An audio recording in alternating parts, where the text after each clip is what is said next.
દક્ષિણ ગુજરાત વીજ company limited દ્વારા આગળ 22/12/2024 ના રોજ અહીંયા પરીક્ષા રાખી, પોલ ટેસ્ટિંગ રાખ્યું અને પોલ ટેસ્ટમાં જે લોકો પાસ થયા એમના માટે એક લેખિત પરીક્ષા 19/1/2025 ના રવિવારના રોજ અહીંયા લેવામાં આવી। એ પરીક્ષામાં એમણે કીધું કે 1864 જણની વેકેન્સી છે અને 1864 જણને પાસ કર્યા। તો હજારો લોકોમાંથી 1864 જણ જે લોકો પાસ થયા એમને ઓર્ડર આપવાની જગ્યાએ આમણે મહિના 2 મહિના બાદ ભાજપના કેટલાક નેતાઓના ઇશારે દિલ્હીના એક ખાનગી માલિકી કંપનીને બારોબાર મેન પાવર પૂરું પાડવા માટેનું ટેન્ડર આપી દીધું છે, જેના કારણે જે લોકો 1864 પાસ થયા છે એમને ઓર્ડરો આજ દિન સુધી મળ્યા નથી। અમે થોડા મહિનાઓ પહેલા જુલાઈ માસમાં અહીંયા આવીને રજૂઆત કરી, એ દિવસે 65 જણને ઓર્ડરો એમણે કાઢીને આપ્યા હતા, એના સિવાય બીજા કોઈને ઓર્ડર મળ્યા નથી।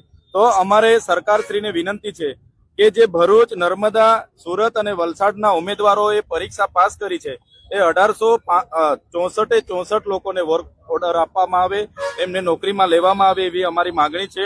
એ લોકોને છેલ્લા 10 મહિના થઈ ગયા ઓર્ડર નથી આપતા અને ખાનગી કંપની બારોબાર પોતાના માણસોને પૈસા લઈ લઈને 5-5, 10-10 લાખ રૂપિયા લઈને ભરતી કરી રહી છે, જેનો અમે વિરોધ કરીએ છીએ।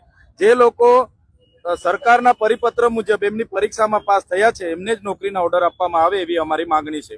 બંને વખતે તમે અને આનંદભાઈ આવ્યા હતા, આ વખતે પણ ફરી એ જ મુદ્દો છે, કઈ રીતની લડત રહેશે? વલસાડના પણ ઘણા યુવાનો છે, અમારા વિસ્તારના પણ ઘણા યુવાનો છે, એટલે યુવાનોએ અમને રજૂઆતો કરી છે।